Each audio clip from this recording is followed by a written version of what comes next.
Et donc, effectivement, moi, je détache un peu le projet d'allaitement du projet de naissance et du projet de parentalité. Mais l'idée, c'est, et ça, c'est surtout à la fin de la grossesse où les femmes, elles commencent vraiment à se projeter à 35 semaines, 36 semaines. Elles se réveillent un matin en se disant, mais en fait, comment ça va se passer? Mmh. Et le projet d'allaitement, il y a des femmes, c'est très clair, c'est-à-dire elles font pipi sur le test, elles savent qu'elles vont allaiter tant de temps. Mmh mh mh.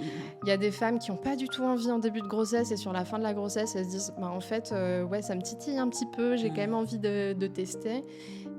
Donc en fait, c'est un projet, oui, mais c'est quelque chose qui va évoluer, c'est des envies à interroger.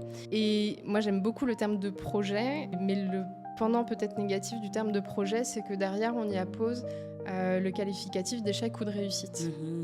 Ça me gêne beaucoup Mmh. parce que c'est pas un examen, en fait. Mmh mh mh. Mais le projet, c'est vraiment, comment on se construit en tant que parent dans son imaginaire, Mmh.